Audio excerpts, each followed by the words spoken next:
为什么主播不接业配？因为我没有看到邮件。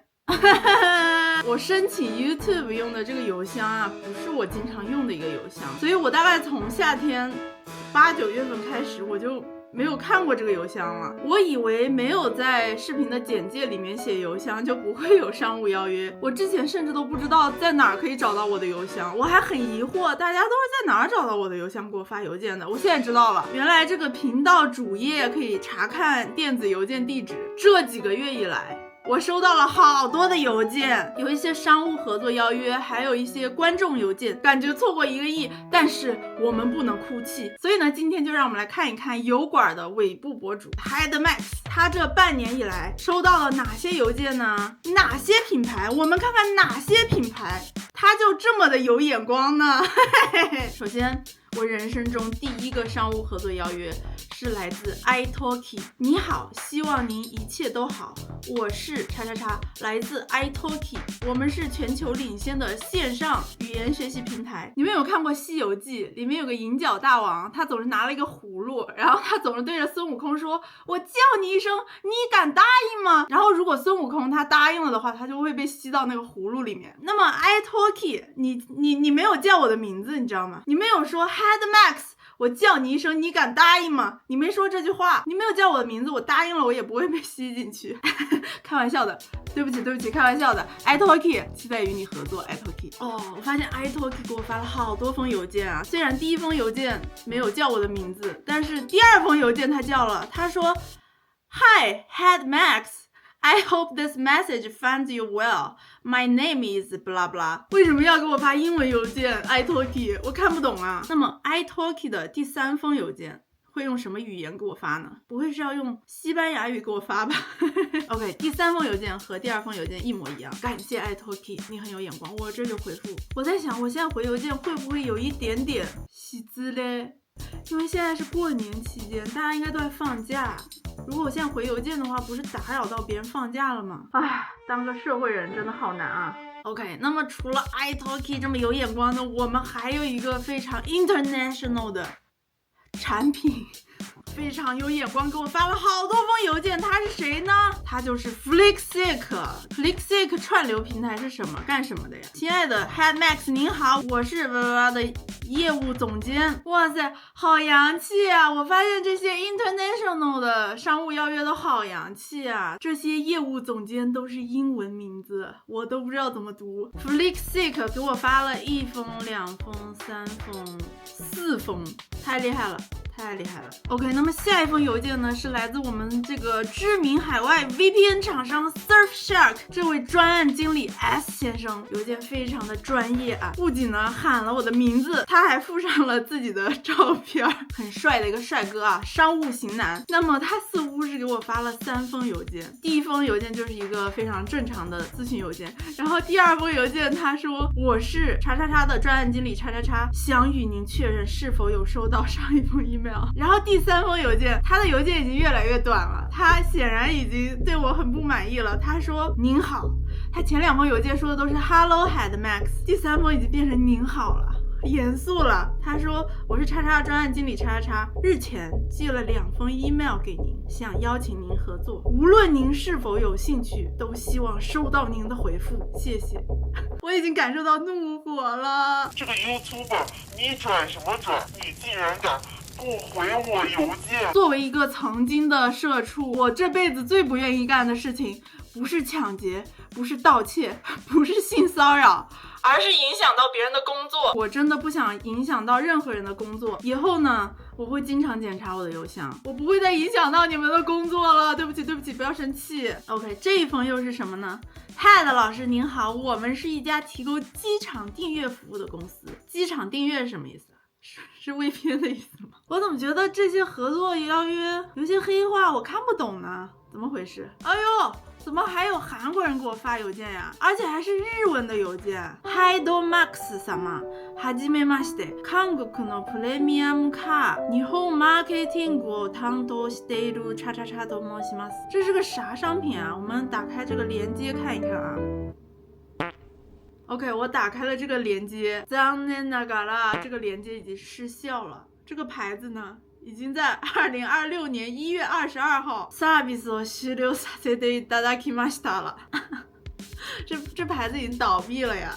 Oh my god！ OK， 下一个喜马拉雅国际版 APP 的合作邀约。Headmax 你好，我是喜马拉雅国际版市场运营组的叉叉，我们团队一直以来都有关注你的账号。Oh my god！Thank you 喜马拉雅。哎呀妈，听书 APP 朋友们，正能量传播知识，多么伟大呀！这个产品，喜马拉雅，我挺你。OK， 下一封，你好 Headmax， 我是叉叉，刚刚有滑到你的 YouTube 视频，希望可以跟你合作一个视频，期待您的回复。不是啥产品啊，你这啥产品你也不说，这位朋友不太专业了哈。OK， 我们看下一封啊，这个公司也是给我连发了3封合作邀约。哎，我发现大家都还是很有脾气的，基本上都是维持一个事不过3的原则。如果发3封我不回的话，大家好像就不会再给我发了。连发3封，这是谁呢？优力神品牌之新品推广与合作企划。你们这个牌子的名字有点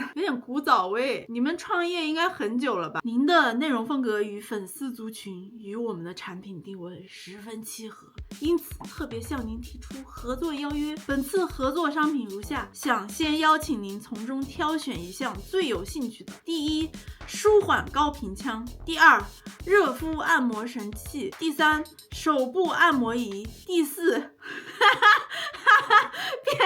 便携 K 歌蓝牙音响。这还选啥呀朋友们？我真的想问一下，我喜欢 K 歌大家都知道对吧？你们台湾人是不是也特别喜欢 K 歌呀？我之前在台湾玩的时候路过一个房子，然后那个房子门特别大，那个门一开，房子里面的所有东西都看得到，然后那个房子里空空荡荡的，只有一个电视柜和一个小电视，那个电视前面呢放了2个凳子，凳子上坐了2个年纪比较大的叔叔，然后那2个叔叔就在那个房子里K 歌，就是你们想象一下那幅画面，特别的怎么形容呢？又有点搞笑，又有点浪漫，又有点生活情调，特别有古早味的电影感，特别像杨昌德的电影。还有一次，我还有一个论据，你们知道吗？我在垦丁包车玩，我当时是坐在副驾的，然后呢，那个司机也是一个中年的台湾叔叔，他开车开着，突然掏出了一个话筒，金色的，就是上面有一个正方形的音响的那种超级大的话筒，然后他就把那个话筒给我说，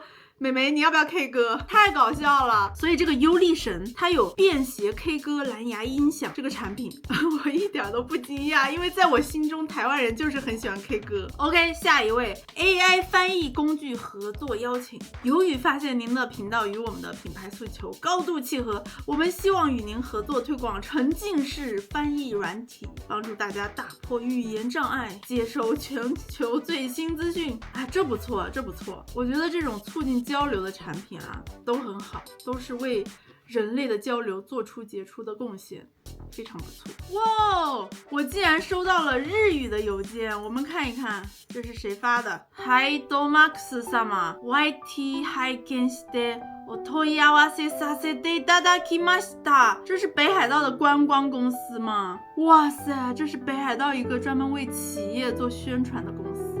天哪，太感谢了！但是我很好奇，为什么会有日语观众看我频道呢？因为我是没有做任何日语标题和日语字幕的。但是とりあえずチャンネルをご覧いただきありがとうございました。我会回复您的邮件，不知道现在还来不来得及。我感觉北海道今年的观光季已经快结束了。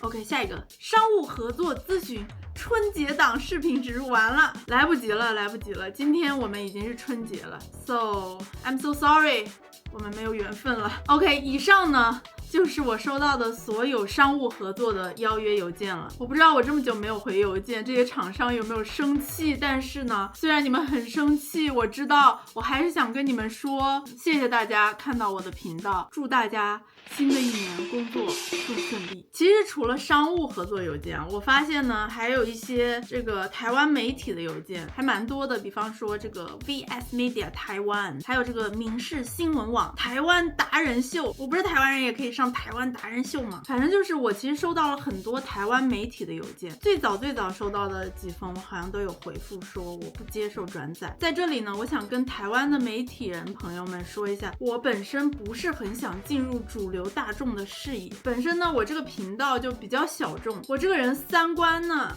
也比较小众，如果放到主流的评判价值体系下面，被主流的目光审视的话，肯定要挨骂我不想挨骂，所以呢我就想继续这样小众下去，我不想要大众的目光汇聚在我的身上。所以台湾的媒体朋友们可以以后不要给我发邮件了，我不会授权的。但凡事有个但是，我还是非常感谢台湾的媒体愿意发这么多邮件来咨询我的许可，不像有些香港媒体啊，我就不点名了。有个香港媒体之前不经过我的同意，直接用了我大量的照片，包括我脸的照片，完全没有经过我的允许发了一个新闻，我其实蛮生气的。然后呢，最讽刺的你们知道是什么吗？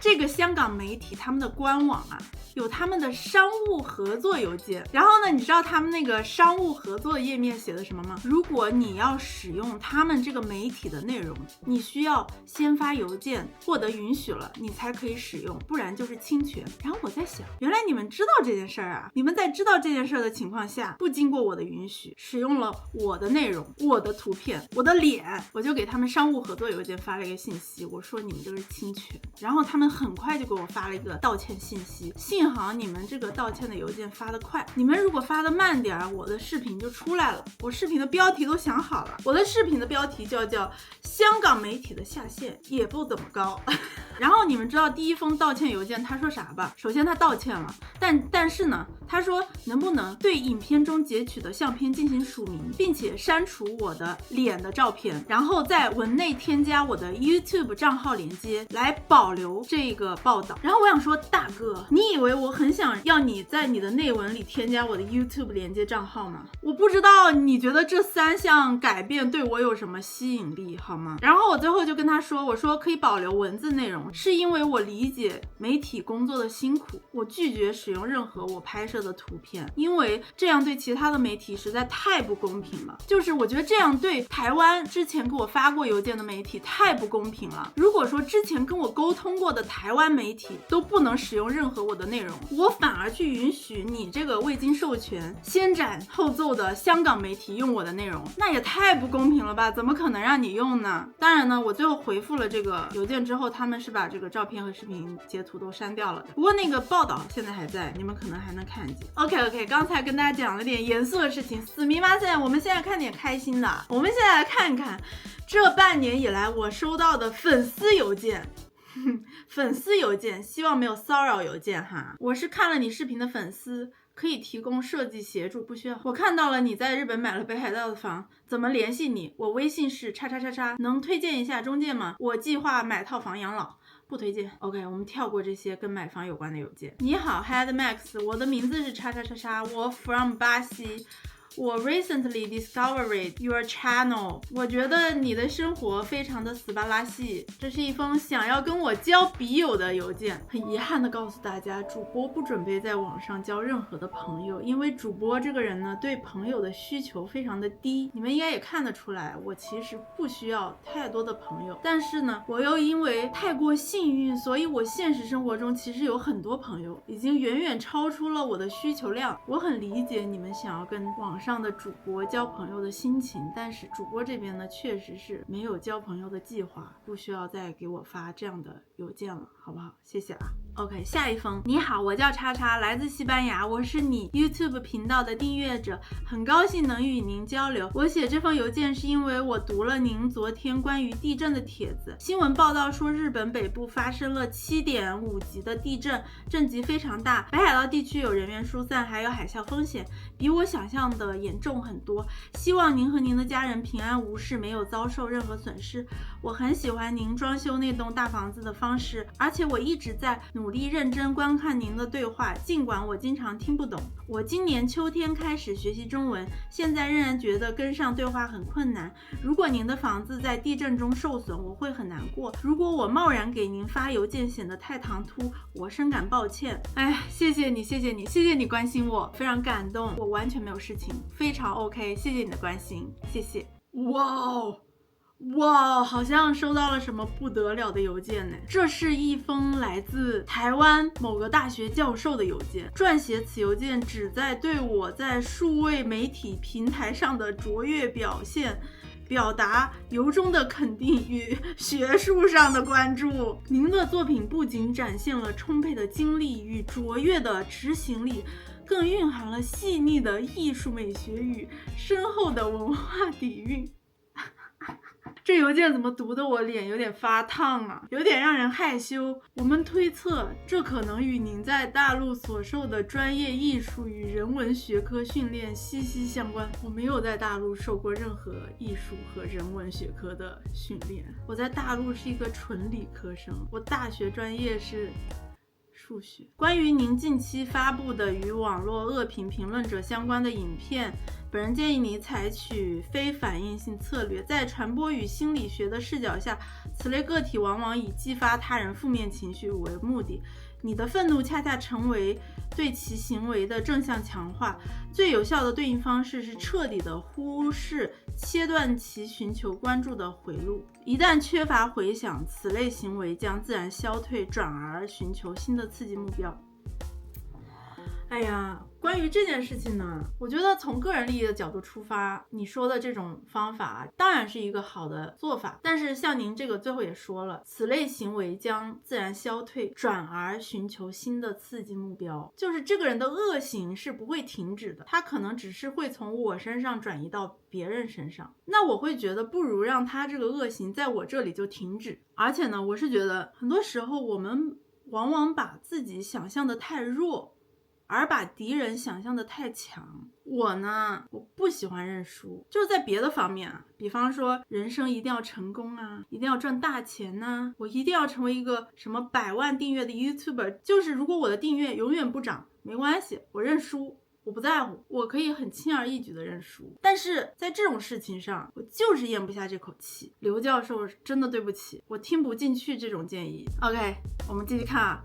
此信的另一层意义在于学术研究与教学启发。本人计划在下学期的课程中，将您的创作历程作为数位时代个人品牌建构与专业素养的典范案例进行深入分析，这将有助于校正部分学生对网红现象的肤浅认知，引导他们认识到成功的内容创作背后是高度的自律、专业的执行以及对自身领域的深刻理解，而并非仅仅是追逐流量的空想。Oh my god， 这好吗？刘老师，你是啥时候给我发的邮件啊？你可能没有看到我后面的视频。刘老师，我适合登上这大雅之堂吗？谢谢刘老师对我的赏识，但是我真的觉得我难登大雅之堂啊，刘老师，您慎重考虑一下吧。 OK， 最后他说，台湾社会中多数人皆以专业与良善为本，希望您勿因少数缺乏素质的个体而影响心情。好的，刘老师，我不会影响心情的。哎，我再多说一句啊，你们别担心我会因为某一个人而对台湾产生什么负面印象，我绝对不是那种因为某一个个体就对某一个群体下定论的那种人。 OK， 还是感谢我们刘教授对我的赏识啊。下一封邮件来自一个德国的观众，这封德国观众给我写的邮件呢，主旨就是告诉我暴露的信息很容易可以找到我家，他让我 take care and don't be freaked out。 OK， thank you， 还是有点 freak 的，说实话，但是谢谢你的提醒，我知道你是好心的。关于铲雪的1-2点建议以及其他方面的建议，应该买非电动站立式拔草，电动式非刀片除草。别给我建议了，朋友，别给我建议，我这人主打的就是不听别人建议，你别给我发这么长的建议，太长不看。 OK， 下一封，希望你平安无事。美国的新闻报道说青森下了很多雪，我想你应该在北海道，那里距离青森有几百公里远，无论如何，我希望你和你的邻居都平安。谢谢这位美国的观众，我很平安，谢谢你。OK， 下一封邮件，今天看了我那个口吐芬芳的视频，你的视频一直给我带来平静，看到这个视频真的非常难过。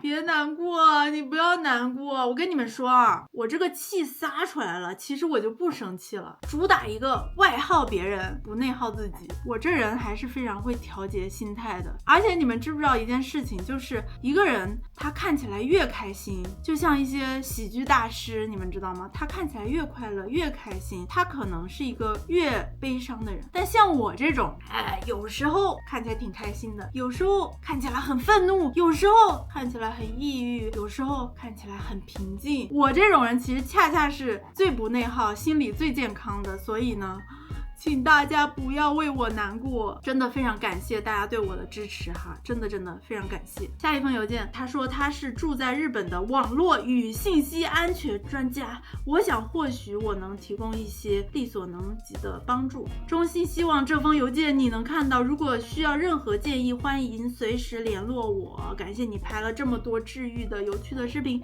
谢谢你。下一封邮件，博主姐姐，偶然看到了你分享的日语教学，干货满满，果断关注了。因为最近确实也是想着学习日语，有机会的话去闯一下。国内的生活让我觉得喘不上气，今年本科快毕业，感觉完全看不到希望，就想着有没有去逃离的可能。希望你能在忙碌之余能看到，占有你一点点宝贵的时间，能给我一点点针对性的建议吗？我了解了几个方式，留学或者读语言学校去打工，不知该如何取舍，家里也不能托举，全靠我一个人，但我真的向往文明与自由，请问有什么小小的建议吗？不知道会不会看到，期待回复，生活愉快。很有礼貌的一个小朋友啊。哎呀，这个话题我知道你想听什么，但是呢，我说出来的话肯定都是你不爱听的。有机会的话，我专门出一期视频来讲一下这个事情吧，好吧 ？OK， 最后一封邮件啊 ，Hello Head Max。看你频道得知最近有一些骚扰，凡事正困扰着你。写这封信的目的单纯只是为了帮你加油打气，请务必相信你的勇气与真诚深深鼓舞了很多人，你并不孤单，整个社群都在支持你。我跟我太太都很喜欢看你的频道，连我的小孩我也强迫他订阅。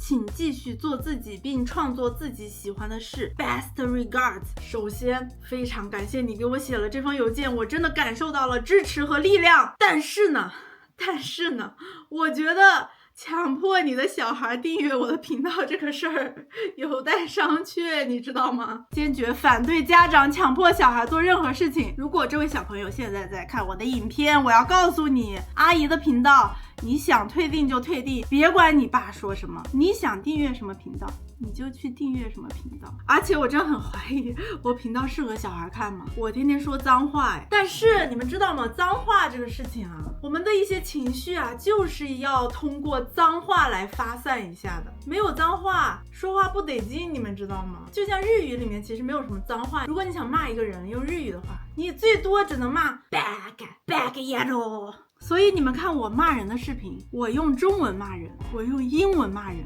我不用日语骂人，因为日语里面它没有骂人的话。你们想想，如果我们有时候有一些很强烈的情绪，我们想要抒发，但是没有一个语言的出口去抒发一些比较激烈的情绪的话，那个情绪压在心里多难受啊！所以我觉得脏话其实挺好的，你们知道吗？脏话是人类之光啊！估计我说了这些话之后，刘教授应该不会让我进入他的教材了。OK， 本期视频就到这里啦，祝大家新年快乐，拜拜。